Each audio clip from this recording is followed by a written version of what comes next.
오늘의 헤드라인입니다.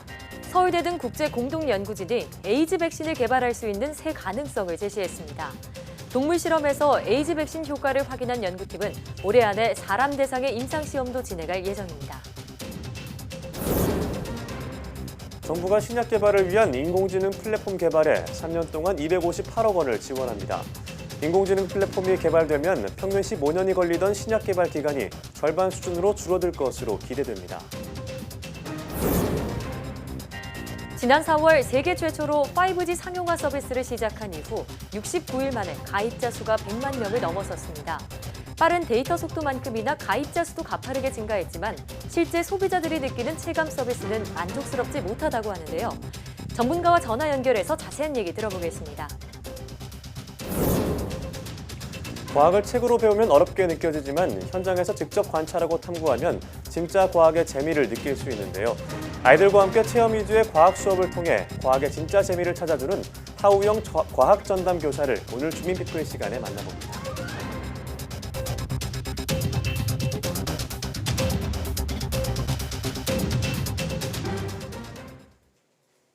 여러분 안녕하십니까? 사이언스 투데이입니다. 에이즈 바이러스는 돌연 변이를 자주 일으키기 때문에 치료나 예방이 매우 어려운데요. 국제공동연구팀이 에이즈 백신을 만들 수 있는 실마리를 찾아 올해 안에 임상시험을 진행할 계획입니다. 최소라 기자의 보도입니다. 에이즈를 유발하는 바이러스입니다. 껍질에 솟은 단백질 돌기가 사람 면역세포에 접촉해 세포를 파괴하고 결국 면역 기능 전체를 망가뜨립니다. 에이즈 백신은 이 단백질 돌기가 면역세포에 접촉하지 못하도록 하는 게 핵심입니다. 하지만 에이즈 바이러스가 단백질 모양을 다양하게 바꿔가며 백신 공격을 피하기 때문에 아직 효과적인 백신은 개발되지 못했습니다. 저분자 화합물이나 항체를 만들더라도 얘네들의 단백질이 변이가 일어나면 기존에 만들었던 약들이 또 무효화되고. 한국, 미국, 네덜란드 공동연구팀은 6천여 종의 에이즈 바이러스 단백질에서 공통된 특징을 뽑아내 인공단백질 코넴을 만들었습니다. 그리고 코넴이 체내에서 더 많은 항체를 생산하도록 변형했습니다. 이렇게 만들어진 항체는 바이러스의 돌연변이 여부와 상관없이 모든 에이즈 바이러스를 공격했습니다. 에이즈 면역 백신이 개발된 겁니다. 토끼랑 짧은 꼬리 원숭이에 저희가 만든 단백질을 주입을 하고 그 다음에 시간이 지나고 나서 거기에다가 특정 바이러스, HIV 바이러스들을 실험동물에 주입을 합니다. 추가적으로 바이러스를 넣더라도 그 바이러스들이 생존하지 못한다는 놀라운 결과를 얻게 되었고요. 연구팀은 이런 원리를 적용하면 바이러스 변종이 심한 독감이나 에볼라, C형 간염의 백신도 만들 수 있을 것으로 전망했습니다. 동물 실험에서 에이즈 백신의 효과를 확인한 연구팀은 올해 안에 미국과 유럽에서 사람을 대상으로 한 임상시험을 진행할 계획입니다. YTN 사이언스 최소라입니다. 정부가 아프리카 돼지열병 유입 방지를 위해 지난 4일부터 11일까지 인천과 김포 등 전국의 주요 공항과 항만 11곳의 국경 검역 실태를 일제 점검했습니다. 국무조정실과 농림축산식품부는 아프리카 돼지열병 발생국에서 들어오는 여행객의 휴대폰을 검색하고 축산 관계자 소독과 선박 항공기 내 남은 음식물 관리 등 추진 현황을 점검했습니다. 이번 일제 점검에서는 여행객이 축산물을 소지하고 입국하는지 확인하기 위해 검역 탐지견을 투입했으며 항만에서는 휴대폰을 전수 개장 검사했습니다. 항공기와 선박에 남은 음식물을 처리하는 업체 29곳을 대상으로는 운반, 소독, 소각의 각 절차에서 전용 차량과 밀폐용기 활용 등 관련 규정 준수 여부를 점검한 결과 관리에 이상이 없는 것으로 나타났습니다. 세계 5대 특허청이 인공지능 등 신기술이 가져올 변화에 대응해 글로벌 특허 시스템을 함께 개선해 나가기로 한다는 내용의 공동선언문을 채택했습니다. 한국과 미국, 일본, 중국, 유럽 등 세계 5대 특허청으로 구성된 협의체 IP5는 제12차 청장회의를 열고 인공지능 등 신기술에 대응하기 위한 전담팀을 출범하는 데 합의했습니다. 5개 기관의 특허제도 전문가 등으로 구성될 전담팀은 앞으로 2년 동안 인공지능이 만든 발명품에 대한 특허 심사 기준을 각국이 유사하게 설정하는 방안 등에 대해 로드맵을 수립할 계획입니다. 특히 이번 회의에서는 미국 특허 확보 과정에서의 오랫동안 산업계가 개선을 요구해온 일부 절차의 간소화를 위한 해결 방안이 승인됨에 따라 업체들의 특허 확보 관련 부담이 대폭 줄어들 전망입니다. 그럼 여기서 박원주 특허청장의 말을 직접 들어보겠습니다. 우리 기업들이 또 우리 국민들이 해외에서 특허를 낼 때 좀 더 쉽고 편하게 특허를 낼 수 있는 길을 열었다는 문제가 있고, 또 하나는 이 과정을 통해서 세계 특허 질서를 한국이 주도적으로 이끌고 갈 수 있는 계기도 열렸다라고 생각을 합니다. 신약 개발을 위한 인공지능 기술 개발에 정부가 오는 2021년까지 258억 원을 투입합니다. 과학기술정보통신부와 보건복지부는 이 같은 내용을 골자로 한 인공지능 활용 신약 개발 플랫폼 구축 프로젝트를 추진한다고 밝혔습니다. 과기정통부는 1조 원 이상의 연구개발 비용과 15년에 달하는 연구기간이 국내 제약사의 신약 개발에 진입 장벽이 되어왔다며 이를 극복하기 위해 인공지능 플랫폼 개발을 지원한다고 설명했습니다. 정부는 인공지능 플랫폼이 개발되면 신약 개발 기간을 평균 15년에서 7에서 8년으로 줄일 수 있을 것으로 내다봤습니다. 여러분은 날개 달린 물고기를 보신 적이 있나요? 네, YTN 시청자가 보내준 희귀한 물고기 영상 지금 함께 보시죠. 네, 얼핏 보면 새가 물에 빠진 것 같은 모습입니다. 큰 날개에 꼬리 날개까지 달렸는데 몸통은 물고기입니다. 제주도에서 이 영상을 촬영한 제보자도 처음 봤다며 무척 신기해했습니다. 처음 보는 거야. 신기하지? 제보하려고 YTN에다가. 국립중앙과학관 어류 전문가 한정호 박사에게 문의한 결과 학명은 씹실러러스 포이시랍터러스, 우리말로는 새날치라는 물고기였습니다. 새날치는 바닷가 연안에 주로 사는데 이렇게 행동이 느린 작은 치어들이 드물게 목격된다고 하네요. 공상과학 영화 속에서 튀어나온 듯한 새날치, 오늘의 제보 영상이었습니다. 돌고래도 인간처럼 친구를 사귀기 위해 공통의 관심사를 공유한다는 연구 결과가 나왔습니다. 영국 브리스톨 대학 등 국제 공동연구진은 서호주 샤크베이에서 먹이를 얻기 위해 해면 동물을 이용하는 돌고래 120여 마리를 9년간 관찰한 결과 해면 동물을 이용하는 돌고래끼리 더 친밀감을 나타냈다고 밝혔습니다. 연구팀은 이들 돌고래가 해면 동물을 공통으로 사용한다는 점이 유대감 형성에 긍정적으로 작용한 것으로 분석했습니다. 이번 연구는 돌고래의 뛰어난 사회성 형성의 비밀을 푸는 실마리가 될 것이라고 연구팀은 기대했습니다.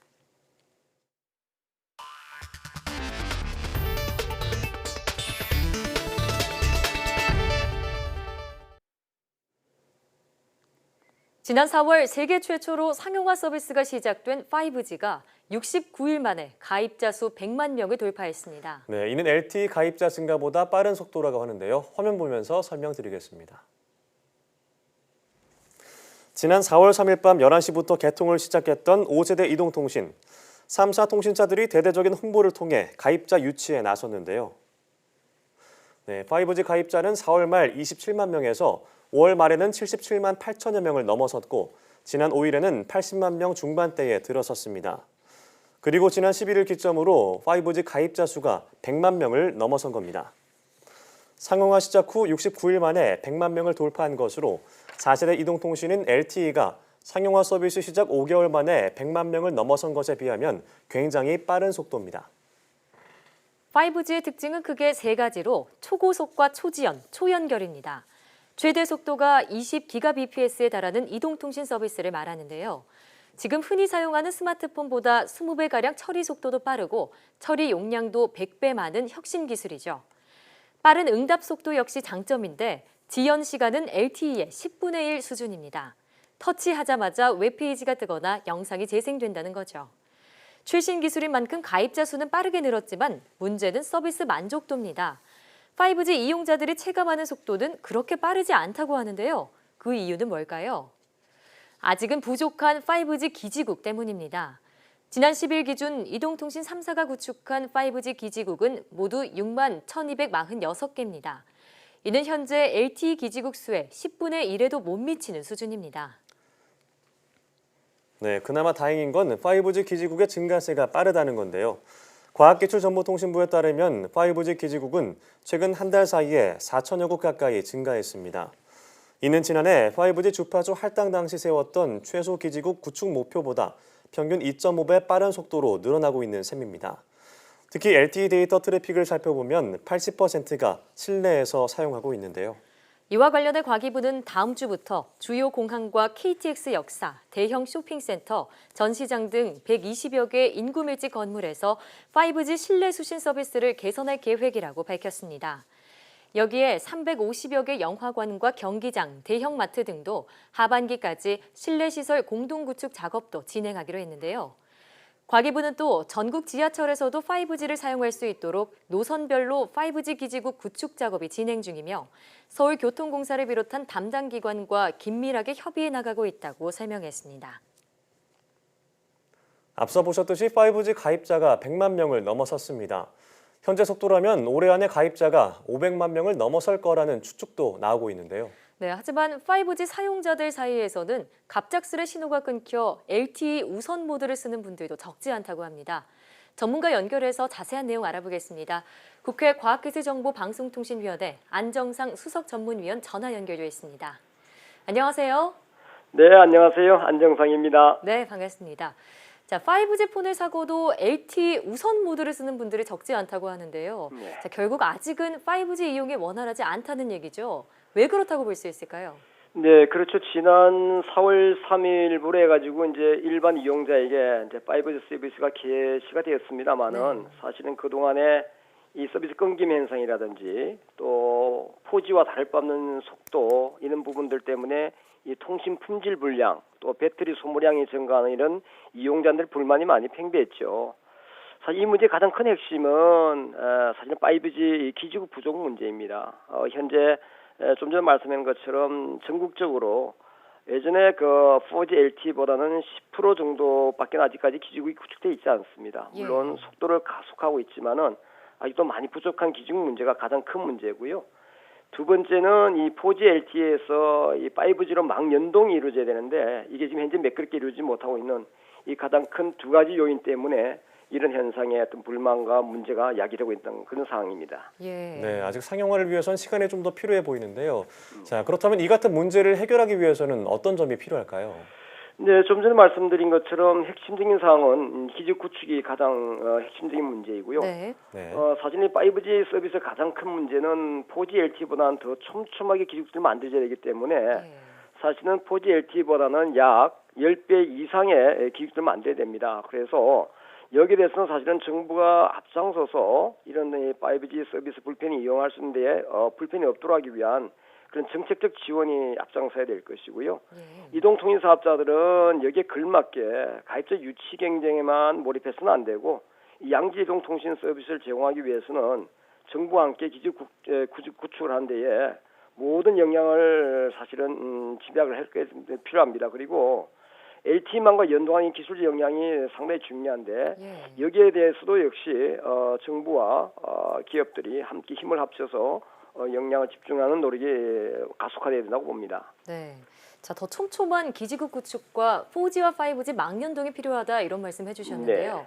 그런데 속도도 속도지만 5G에 걸맞은 킬러 콘텐츠가 부족한 점도 소비자들의 불만 요인으로 꼽히고 있습니다. 이 문제는 어떻게 보시는지요? 네, 그렇죠. 사실 5G 이동통신 가입자 수가 이제 100만 명이 넘었다는 것은 이제 다 알려진 사실입니다. 그런데 핵심적인 문제는 5G가 돼도 4G LTE 때와 달라진 어떤 콘텐츠가 없다. 말하자면은 5G를 특화할 수 있는 킬러 콘텐츠가 없다는 부분에 대해서는 이용자들 불만이 굉장히 많습니다. 예. 이동통신 사업자들이 처음에는 B2B 서비스를 이제 우선적으로 하겠다고 했는데 사실은 가입자 유치라는 B2C 서비스에 몰입하고 있는 상황이죠. 말하자면은 별도로 어떻게 보면은 4G LTE와 구별되는 콘텐츠 서비스는 제공하지 않으면서 단순히 가입자 유치 전쟁에만 부리고 있다는 이런 현상이 소비자들의 불만을 크게 야기시키고 있는 가장 큰 문제점 중에 하나라고 보여집니다. 예, 네. 그렇군요. 자, 그런데 또 일각에서는 이 5G가 세계 최초 상용화 타이틀을 위해서 너무 서둘러서 구축했기 때문에 이런 문제들이 나타난 거 아니냐 비판이 나오고 있습니다. 네. 앞으로 5G를 제대로 누리기 위해서 정책 제언 한마디 해주신다면요.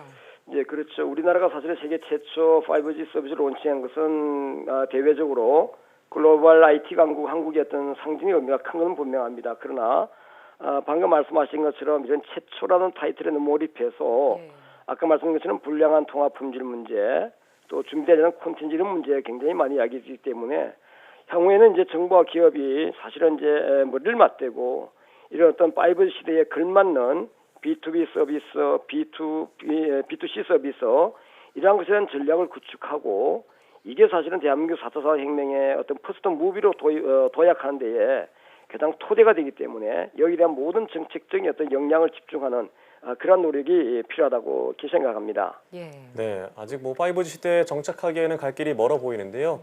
이 문제들이 좀 차근차근 해결되길 바랍니다. 지금까지 국회 과학기술정보 방송통신위원회 안정상 수석전문위원과 얘기 나눠봤습니다. 오늘 말씀 고맙습니다. 네, 감사합니다. 유전자를 잘라내지 않고 덮어 씌우는 방식의 새 유전자 가위가 개발돼 유전자 교정의 정확도를 높일 것으로 기대됩니다. 미국 컬럼비아대 연구팀은 목표 유전자를 잘라내지 않고 유전자를 삽입하는 방식의 인티그레이트 유전자 교정 기술을 개발했다고 밝혔습니다. 기존 기술은 질병 유전자 등 목표 유전자를 잘라낸 뒤 정상 유전자를 끼워 넣는 방식이어서 잘라내고 끼워 넣는 과정에 오류가 발생하는 부작용이 있었습니다. 연구팀은 이번에 개발한 기술은 목표 유전자를 잘라내지 않고 덮어 씌우는 방식으로 작용해 이 같은 부작용을 줄였다고 설명했습니다. 이번 연구 결과는 과학저널 네이처에 실렸습니다.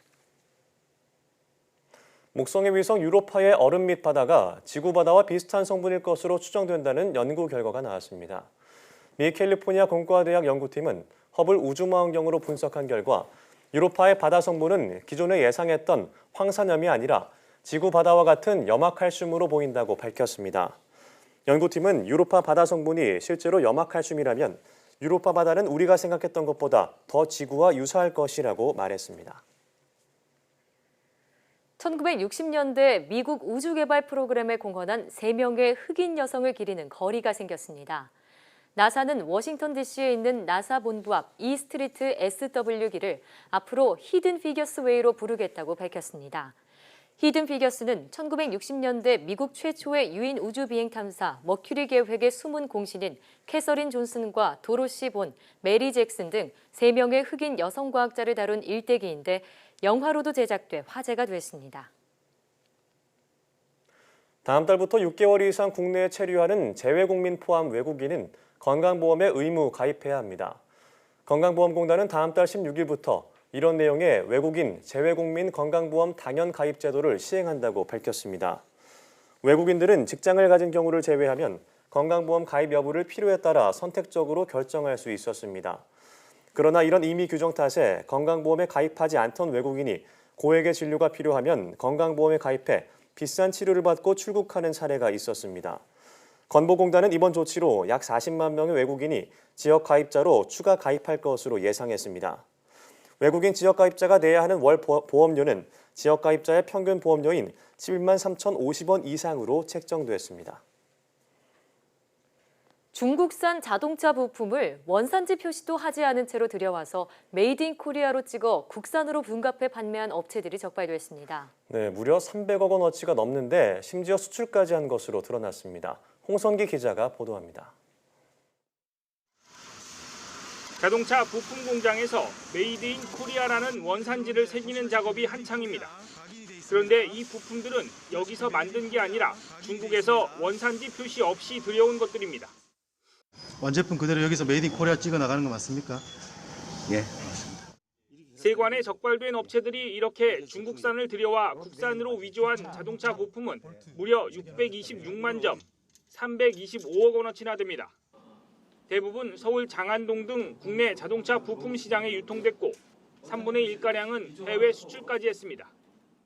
이는 해외 바이어들이 중국산보다 비싼 값을 받을 수 있는 한국산을 훨씬 선호하기 때문이며 이 업체들은 중국산 위조 부품을 국산 정품보다 약 30%에서 50% 정도 낮은 가격으로 판매하는 것으로 확인됐습니다.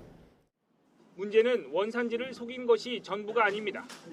운전자 안전과 직결되는 일부 부품들의 경우 품질 테스트를 해본 결과 납품 기준에 미달하는 것으로 나타났습니다. 안전 기준에 미달하는 부품을 사용할 경우에는 자동차 성능 저하는 물론이고 사고 위험도 높아져서 운전자에게는 심각한 위험 요인이 될 수 있습니다. 관세청은 이처럼 외국산 자동차 부품을 국산으로 속여 파는 행위가 자동차 산업 교란은 물론 국민 안전과도 직결된다고 보고 조사를 확대하기로 했습니다. YTN 홍성기입니다.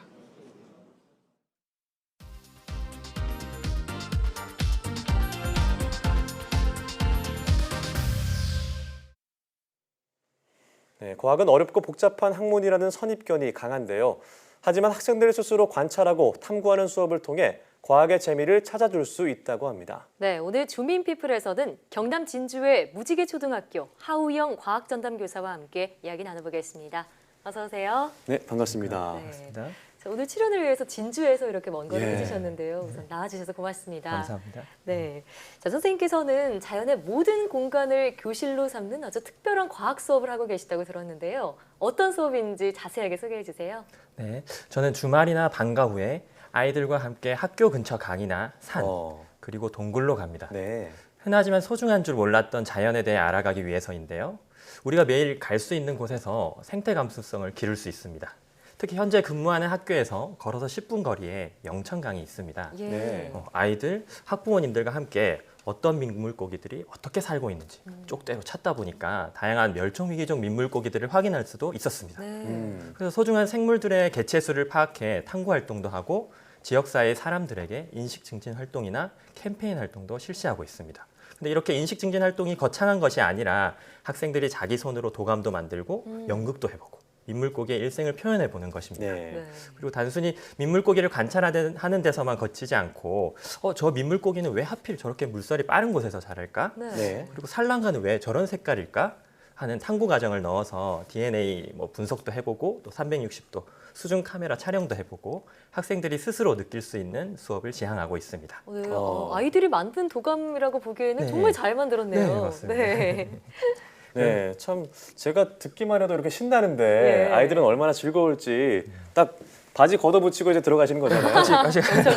네, 정말 재밌겠네요. 네. 참 이렇게 이론 위주라고 하면 과학은 어려울 텐데 아이들이 직접 뭐 생물을 만나고 탐구하는 과정에서 과학이 좀 친숙하게 느껴지겠어요. 네, 맞습니다. 사실 저도 과학고등학교를 졸업하고 그 과정에서 이론적으로 많은 공부를 했었기도 합니다. 예. 그래서 하지만 적어도 제가 과학을 가르치는 아이들은 과학은 진짜 신난다. 네, 이런 것들을 굳게 생각할 것이라고 믿고 있습니다. 예. 그래서 초등교사가 된 것도 사실은 과학이 어렵다는 선입견이 생기기 전에 과학은 재밌고 쉽게 그리고 즐거운 것이라는 인식을 먼저 심어주고 싶었기 때문입니다. 네. 예를 들어서 저는 과학 창의력 연극 수업도 그런 노력으로 하나를 하고 있습니다. 그래서 제 수업에서 한 단원이 끝날 때마다 배운 것들을 즉흥 미션이나 연극으로 표현을 하고 있습니다. 이는 아이들의 창의력을 증진시키는 방법인데 가령 미세 플라스틱에 대한 해양 환경 오염을 주제로 창의력 연극 수업을 진행한 적이 있었습니다. 연극을요? 예. 그래서 노래와 율동이 주가되는 유쾌한 분위기이지만 네. 중간중간 미세 플라스틱을 삼킨 멸종위기 야생동물 따오기가 가슴을 이렇게 쓰러지는 장면이 있는데 이때는 아이들 또한 숙연함을 느낄 수도 있었습니다. 이런 과정을 통해서 아이들이 창의적인 이야기도 만들고 표현하고 또 과학에 대해 깊은 이해를 할 수 있는 것 같습니다. 예. 또 이런 그 결과, 수업이 네. 실제 성과로도 나타나고 예, 있다고요? 맞습니다. 그래서 대한민국에서 개최되는 창의력 관련 대회인 대한민국 학생 창의력 챔피언 대회, 네. 창의력 올림피아드, 창의력 올림픽에서 모두 전국 대상을 휩쓸고 있습니다. 전국 대상이요. 듣는 제가 다 이렇게 전일이 듣는데 아이들은 얼마나 기뻤을까 예. 싶습니다.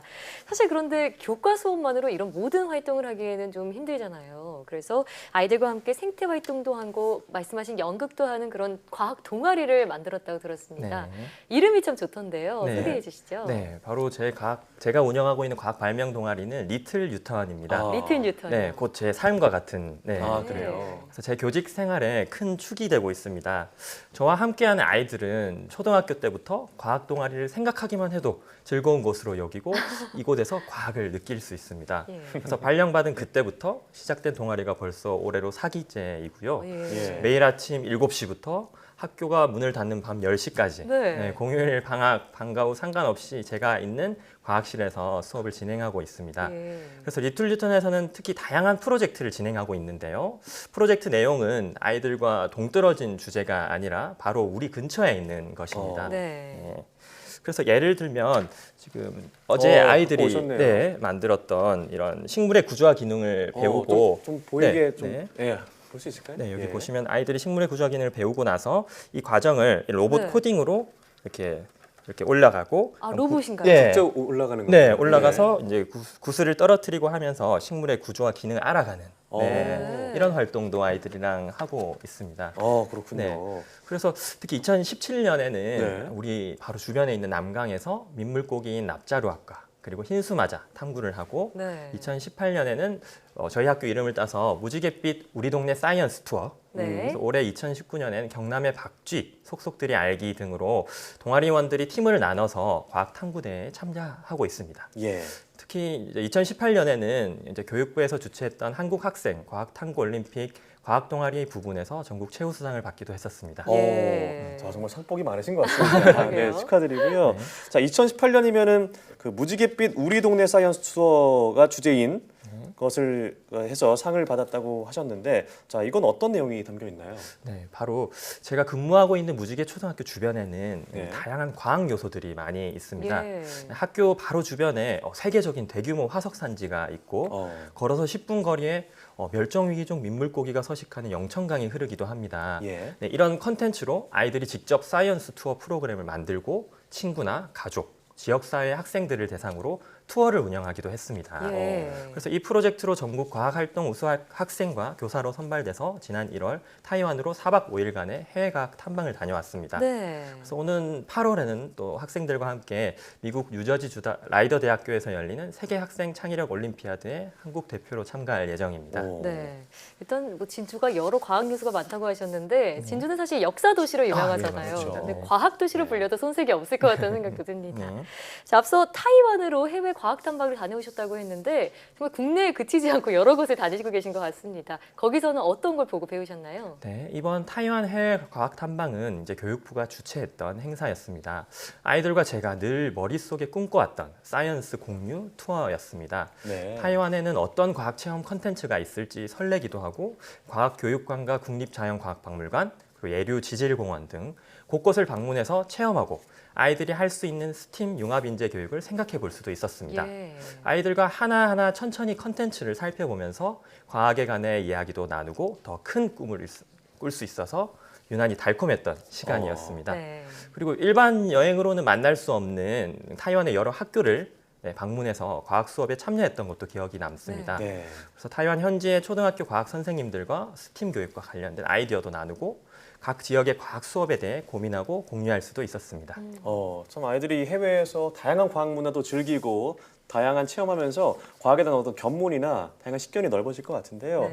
자, 앞서 언급하셨던 그 스팀 교육이 무엇이고 어떻게 진행하고 있는지 좀 궁금한데요. 네, 바로 스팀 교육은 과학, 기술, 공학, 예술, 수학의 앞글자를 따서 만든 약칭입니다. 그래서 과학기술 기반의 융합적 사고와 문제 해결력을 높이는 교육입니다. 바로 저희가 사는 시대와 아이들이 살아갈 시대는 다르다고 생각합니다. 스스로 배우고 다양한 분야에서 적극적으로 협력하고 창의력을 발휘하고 지식을 창조하는 미래형 인재가 필요한 시대입니다. 그래서 저는 과학의 소프트웨어, 미술, 음악, 그리고 발명 등 다양한 분야와 협업해서 아이들이 다양한 경험을 할 수 있도록 교육을 시도하고 있습니다. 예를 들어서 요즘에 문제가 되고 있는 새가 유리창에 부딪히는 버드 스트라이킹, 환경과학 문제를 아이들이 그림으로 색칠하고 선을 그어가면서 해결 방법을 로봇에 코딩하고 연극을 하기도 하고요. 그리고 문제의 심각성을 알리는 음악, 아카펠라 음악도 만들 수 있습니다. 이렇게 아이들이 다양한 경험으로 과학을 더 쉽게 이해하고 자신의 재능을 찾을 수 있습니다. 그리고 인근 지역의 초, 중, 고등학생들을 대상으로 과학과 소프트웨어, 수학을 융합한 해커톤 캠프를 기획해서 운영하며 새로운 교육 플랫폼을 만들고도 있습니다. 그래서 이런 과학 융합 교육 사례들은 책으로 집필도 하고 있어서 아이디어와 콘텐츠를 공유하고 특히 영재 교육과도 접목해서 전국의 선생님들을 대상으로 연수를 하기도 하고 있습니다. 사실 이런 여러 가지 창의적 교육 말씀해 주셨는데 이게 사실 선생님들이 아이들이 과학을 사랑하고 진짜 즐기길 바라는 마음이 없다면 불가능한 일이 아닐까라는 생각도 들거든요. 언제 아이들을 가르치면서 가장 보람을 느끼시는지 한 말씀 듣고 싶은데요. 저는 아이들이 과학이 즐겁다라고 말하는 아이들을 볼 때 가장 보람을 느낍니다. 특히 저는 가르치면서 배우는 가치, 소중하게 여겨서 아이들과 크고 작은 과학 체험 프로그램 부스를 운영하고 있습니다. 예. 그래서 5년 동안 아이들과 함께 전국을 돌아다니며 운영한 부스 운영이 벌써 20회가 넘어가고 있습니다. 예. 이렇게 부스 운영을 하는 이유는 첫째, 아이들과 많이 소통을 할 수 있습니다. 네. 평소에 교실과 과학실에서 말이 없던 아이들도 부스 운영을 하다 보면 과학이라는 소재로 자연스럽게 마음을 열고 이야기할 수 있게 됩니다. 그리고 두 번째 더 중요한 이유는 아이들이 직접 여러 사람 앞에서 자신이 배운 것을 자신 있게 이야기하는 경험을 할 수 있기 때문입니다. 네. 특히 제가 운영하는 프로그램 부스는 어른들이 설명을 하지 않습니다. 아이들이 직접 프로그램을 기획하고 구성하고 예. 준비물부터 율동, 진행, 대본까지 준비를 해서 찾아온 사람들에게 많은 사람들에게 아이들이 직접 설명을 합니다. 그러면 수줍음이 많든 소극적인 아이들도 이렇게 자신감을 갖고 또 주변에서 칭찬을 받으면서 또 부스 운영하고 싶어요 선생님 그러면서 선생님 같은 선생님이 되고 싶어요 라는 이야기도 할 때 예. 정말 감동이고 뭉클했던 기억이 납니다. 네. 자, 선생님 얘기를 듣다 보니까 이런 소문 받는다면 과포자라는 말이 사라지지 않을까 네, 이런 저도 생각도 과포자일 들어요. 뻔했습니다. 네. 자, 그만큼 이 과학교육의 주체죠. 교사의 역할이 중요하다는 얘기일 텐데요. 선생님께서는 좀 특별한 교육을 시행하고 계시는 거잖아요. 네. 그런 입장에서 우리나라 과학 교육은 어떻게 바라보고 계신지도 궁금하고요. 미흡한 점이 있다면 어떤 방향으로 나아가야 한다고 생각하시는지요? 네, 저희 이제 우리나라의 과학 교육도 적극적으로 이루어지고 있고 학생 중심의 교육이 이루어지고 있습니다. 예. 근데 이제 아이들이 직접 관찰하고 거기서 일어난 직접 본 것들을 주변 생활 모습들을 탐구하고 거기서 나눌 수 있는 공유의 장을 좀 마련해주는 새로운 개념의 학습 플랫폼으로서의 과학이 좀 필요하다고 생각합니다. 아, 그렇군요. 새로운 플랫폼에 과학 공유할 수 있는 곳이 필요하다고 말씀해 주셨는데 자, 그럼 우리 선생님의 어떤 과학 교육자로서의 앞으로 계획은 어떤 것이 있는지도 궁금한데요. 네, 제가 두 가지가 크게 있습니다. 네, 바로 첫 번째는 리틀 뉴턴 교육기부 봉사단을 조직해서 리틀 뉴턴 선후배 그리고 학부모님들 함께 지역사회나 전국 곳곳을 돌며 즐거운 과학 프로그램을 나누는 것입니다. 그 시작으로 이제 작년부터 크리스마스에 리틀 뉴턴 산타라는 이름으로 리틀 뉴턴 아이들과 근처 중증 장애인 시설을 방문해서 재미있는 과학 체험 행사를 함께 하고 있습니다. 그리고 두 번째는 바로 과학 인식 증진을 위한 커뮤니케이터로서의 리틀 뉴턴 페임랩 전통을 만드는 것입니다. 기존의 페임랩처럼 한 해 한 번 정도 모여서 리틀 뉴턴이 지인들과 함께 자신이 관심 가졌던 과학 이야기를 3분 정도 짧은 토크로 소개하는 과학 소통의 장을 갖고 싶습니다. 이 두 가지 모두 리틀 뉴턴과 함께 할 수 있는 것이고 어쩌면 저와 함께한 아이들이 앞으로도 쭉 인생을 살면서 과학의 즐거움을 알고 참맛을 느껴가기를 바라는 저의 마음이 담긴 것들이라고 할 수 있습니다. 예. 사실 아직 많은 아이들의 눈에는 이 과학이 기계가 떠오를 것 같고요. 회색빛으로 보일 것 같다는 생각도 드는데요. 선생님께서 가르치는 아이들의 눈에는 무지갯빛 과학 세상이 펼쳐지지 않을까 이런 생각을 해봅니다. 자, 지금까지 무지개초등학교 하우영 과학전담 교사와 함께 이야기 나눠봤습니다. 오늘 말씀 고맙습니다. 네, 고맙습니다. 감사합니다.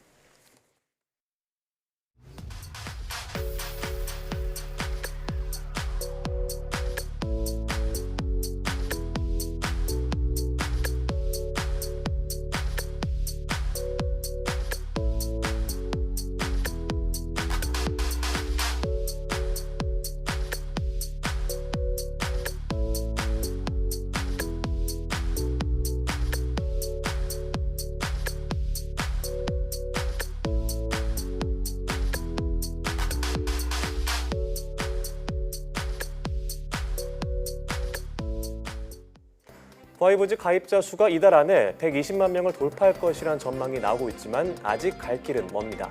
네, 속도가 더 빨라졌다고 하지만 이미 동영상 서비스를 이용하는 데 큰 불편함이 없기 때문에 5G만의 킬러 콘텐츠가 필요하다는 지적인데요. 네, 그리고 서비스 품질에 가장 큰 영향을 미치는 기지국도 아직 LTE의 13분의 1 수준인데요. 전국망을 갖추려면 수년은 걸릴 것으로 보입니다. 올 하반기부터는 인구가 많은 실내에서도 쓸 수 있도록 할 예정이라고 하는데요. 5G 시대에 대한 기대감이 큰 만큼 산적한 과제들이 차근차근 해결되길 바랍니다. 네, 사이언스 투데이 오늘 저희가 준비한 소식은 여기까지입니다. 함께해 주신 여러분 고맙습니다.